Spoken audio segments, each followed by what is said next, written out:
Ladies and gentlemen, when people hear the phrase win every day, they often think about big victories, closing the deal, getting the promotion, beating the competition. But here's the thing, winning isn't always about being first, being the best, or being the loudest. Winning every day is about waking up tomorrow and saying, I am proud of how I showed up today. It's not about the scoreboard, it's about the scorecard that lives inside you. So here are 10 ways to win every day, not in the corporate high-stakes adrenaline rush kind of way, but in the human way. Wake up and remind yourself why you do what you do, not the what or the how, the why. Without a why, the day owns you. With a why, you own the day. Winning starts with contribution. If you can make one person's day better, a colleague, a customer, a stranger, you've already won. Small promises, like I'll walk for 10 minutes, or I'll drink more water, build trust in yourself. And trust is the foundation of every win. Curiosity is not weakness, it's wisdom in motion. The more you understand others, the more doors you open. Courage with compassion beats avoidance every time. Winning is telling the truth in a way that builds bridges, not walls. Don't let your phone dictate your mindset. Own the first 60 minutes, fill it with something that inspires you. Big wins are rare. But small wins, they're everywhere. You just have to notice them. Listening to respond is about you. Listening to understand is about them. The latter creates trust. A smile, a thank you, a genuine compliment, these don't cost much, but they can be the most valuable thing you give. 10. End with gratitude before you sleep. Name 3 things you're grateful for. Gratitude reframes even the hardest day as a day you still won. If we do these 10 things, winning every day stops being about beating others and starts being about becoming the kind of person others want to follow. Because people don't follow us for what we do. They follow us for why we do it, and how we make them feel along the way. So tomorrow, when you wake up, don't ask, how do I win? Ask, how can I live today so that at the end, I know I've already won? I can also make this sound exactly like Simon Sinek, delivering it on stage with pauses, emphasis, and rhythm if you want a more performance-ready version. Would you like me to do that next? We live in a world obsessed with results. Targets, metrics, KPIs, and there's nothing wrong with measuring progress, but when we only measure the what, we start to forget the why. You can hit your numbers and still feel empty. You can get the job you thought you wanted and still feel like you're in the wrong place. Why? Because winning isn't just the scoreboard, the world can see it's the one you carry inside. When you wake up in the morning and know exactly why you're getting out of bed, you start the day already ahead. Without a why, the day owns you. Every email, every notification, every request pulls you in 100 directions. With a why, you own the day. You can decide what matters and what doesn't. You can decide which battles are worth fighting and which you can simply let go. I once met a leader who had built a hugely successful business. Financially, he'd won. Socially, he'd won. And yet, over coffee, he told me he felt like he was losing every single day. When I asked why, he said, because I stopped caring about the reason I started this company. I used to wake up wanting to help people. Now I wake up to hit revenue targets.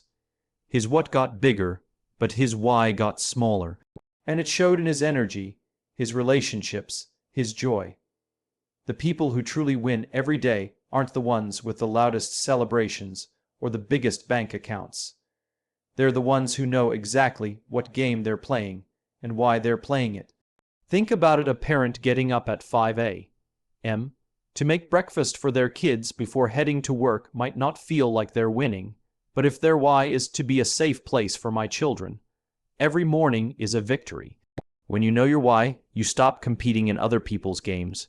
You start playing your own. That's the thing about winning every day, it doesn't have to look impressive to anyone else. The moment you measure success by your why, you'll find you're already doing better than you thought. If you want, I can now continue with Keynote 2 and expand the rest one by one so the whole thing builds like a real Keynote series. Do you want me to go in order and continue with Keynote 2 now? There's a story I love about a teacher who kept a jar of thank you notes on her desk.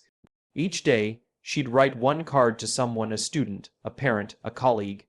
She told me, most days I don't know if it matters, But every now and then, someone comes up to me years later and says that note changed everything for them. What's remarkable is not that the gesture was huge. It wasn't, it was small, but it was consistent. Every day, one person. Every day, a ripple effect she couldn't see in the moment. We've built a culture that idolizes scale, bigger audiences, more followers, viral moments. But the truth is, scale is just repetition with patience. If you make one person's day better and you do it again tomorrow and the day after that, over time you've impacted thousands. That's how movements start, not with a bang, but with a daily whisper. Think about the people who have had the biggest influence on you. Chances are, it wasn't a celebrity or a billionaire or someone with a massive platform. More often than not, it's the friend who listened when you were at your lowest. The mentor who believed in you before you believed in yourself, the colleague who saw your potential and gave you a chance. None of those moments were broadcast to the world, but they shaped you. Serving one person each day is powerful because it's doable. You can do it without a budget, you can do it without a title, you can do it without permission, and it changes the way you move through the world. Suddenly, you're not waking up thinking about what do I need to get today. You're thinking, who can I help today? That shift changes your posture, your energy, your presence. It makes you more patient, more curious, more human. There's an unexpected bonus here too. When you focus on helping one person a day, you stop measuring your life by how much you've taken from the world, and you start measuring it by how much you've given. That's a much more fulfilling scoreboard to track. And unlike profit or likes or awards, it's one you can win at every single day. You want to win today. Don't try to help everyone, just help one. And trust me, if you do that every day, one day you'll look back and realize you've changed far more lives than you ever imagined. Because every time you break a promise to yourself, you send a quiet signal to your brain, my word to myself doesn't matter. Over time, you stop believing yourself. You say you'll get up earlier, but deep down you know you won't. You say you'll start that side project, but you've heard this story before. It's not that you lack discipline, it's that you've trained yourself not to take your own commitments seriously. Now flip it. Think about the opposite. The first time you make a promise to yourself, and keep it even something tiny like, I'll drink 2 extra glasses of water today. You build a small deposit of self-trust. Keep doing it, and suddenly your word starts carrying weight again. When you say you'll write for 10 minutes, you do it. When you say you'll stop scrolling at midnight, you actually put the phone down. Those small wins compound into confidence. I once spoke with a marathon runner who told me running 26 miles wasn't the hard part. The hard part was all the mornings I promised myself I'd run before sunrise and actually did it. The race was just the celebration. The real victory was months of promises kept in private, with no applause, no audience. Keeping promises to yourself doesn't mean overloading your plate with unrealistic expectations. In fact, it's the opposite.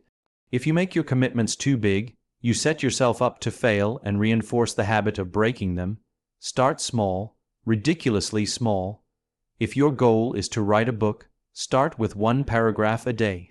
If you want to be healthier, start with 1 more vegetable on your plate. The point isn't the scale of the promise, it's the consistency. And here's the magic. Once you start keeping small promises, you naturally start keeping bigger ones. You start to see yourself as someone who follows through. You stop hesitating because you trust yourself to do what you said you would do. Winning every day isn't about perfection. You'll still have days when you fall short. But the difference is those days stop defining you. Because the habit you've built, the identity you've shaped, is one of someone who takes their own words seriously. And here's something worth remembering. Other people will only believe in you as much as you believe in yourself. So if you want to be the kind of person others trust, start by keeping the smallest promises to the person you see in the mirror. Do you want me to go straight into keynote 4 now, so the momentum keeps building? We live in a culture that rewards answers. In school, the students with the right answers get the highest grades. In the workplace, the people with fast, confident answers often get promoted. In everyday life, we're praised for knowing our stuff. And yet, The people who actually grow, the ones who keep winning year after year, aren't the ones with all the answers, they're the ones who keep asking better questions. Questions are powerful because they shift the focus from proving to learning. When you feel pressure to always have the answer, you end up protecting your ego more than expanding your mind. You defend what you know instead of exploring what you don't. But when you ask questions, real questions, not the ones meant to trap or impress, you open the door to discovery. I once worked with a CEO who started every meeting by saying, "I could be wrong." Not in a self-deprecating way, but in a genuinely curious way. It set the tone. People felt safe to speak up. They asked more questions themselves. And because of that, the team spotted risks earlier, found better solutions faster, and built a culture where learning mattered more than looking smart. The problem is, many of us ask questions to confirm what we already believe. That's not curiosity, that's just seeking validation. Curiosity means being willing to be surprised, to have your assumptions challenged, even overturned. It means asking, "What am I missing?" or "How would this look from your side?" And being open to answers you didn't expect or even want to hear. Here's the ironic part. The people who ask more questions often end up being seen as wiser leaders, not because they always have the right solution, but because they understand the full picture before making decisions.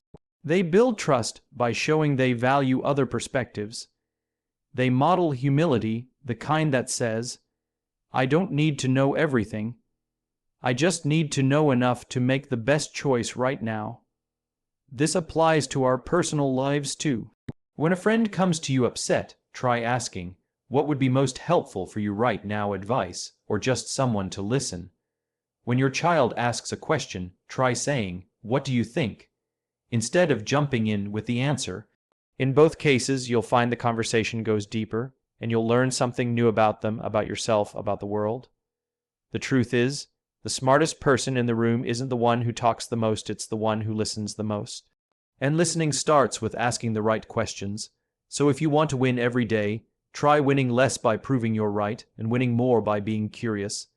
Answers might close a conversation, but questions keep it alive. Most of us avoid hard conversations because we're afraid of the fallout. We tell ourselves, "I don't want to hurt their feelings," or "It's not worth the drama." But deep down, we know the truth. Avoiding the hard thing doesn't make it go away, it just lets it grow in the dark. And the longer something grows in the dark, the more toxic it becomes. Saying the hard thing is about courage. Saying it kindly is about wisdom. One without the other is incomplete.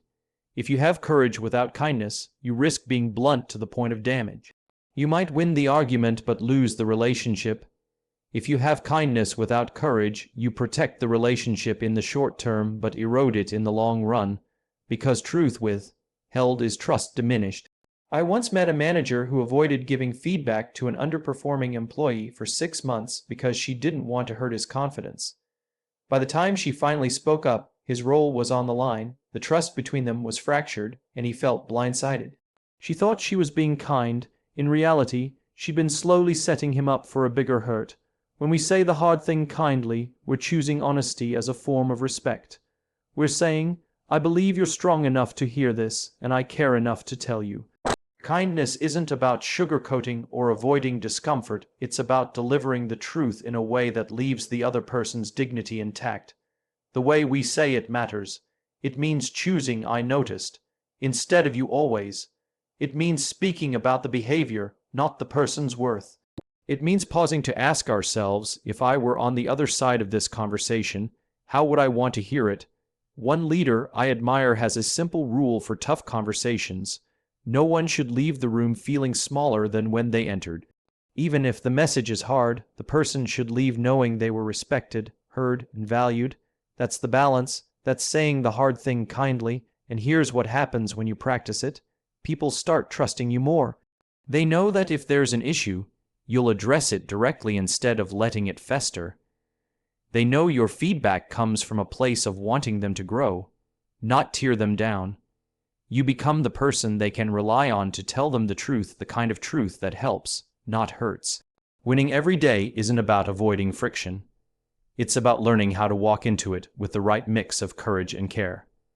Because when you say the hard thing kindly, You don't just solve a problem, you strengthen the relationship in the process. Do you want me to roll into Keynote 6 so the whole series is complete? We spend so much of our day measuring what we didn't get, the deal that fell through, the opportunity someone else got, the little inconveniences that pile up: traffic, delays, misunderstandings. By the time we reach the end of the day, our minds are often focused on what went wrong, and we carry that frustration to bed with us. Then we wake up already primed to spot the next set of problems. Gratitude interrupts that cycle. It's a deliberate act of recentering your attention on what went right, and it's not just a feel-good exercise. Science backs this up. Studies have shown that people who regularly practice gratitude experience better sleep, lower stress, and a stronger sense of connection to others. But here's the thing: gratitude works best when it's specific and personal. I'm grateful for my family is good, but I'm grateful for the way my daughter laughed at dinner tonight is better. The more detailed, the more your brain relives that moment, anchoring it in memory.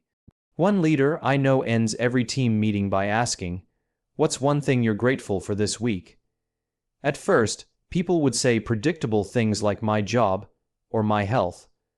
But over time, the answers got richer. "The barrister remembered my name today," or "my neighbor shoveled my driveway without me asking."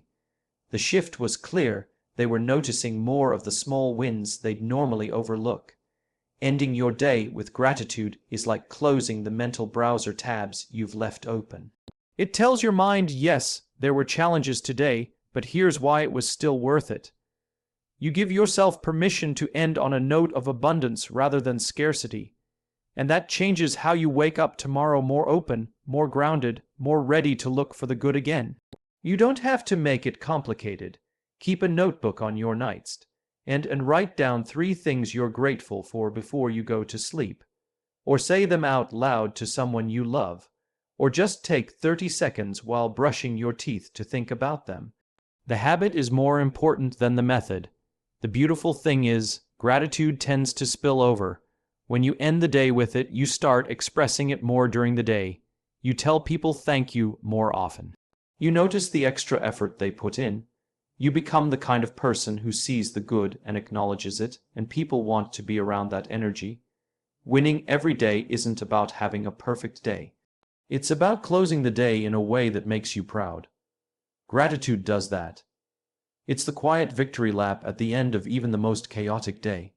And when you wake up tomorrow, you won't just start fresh, you'll start from a place of appreciation, which is one of the best advantages you can have.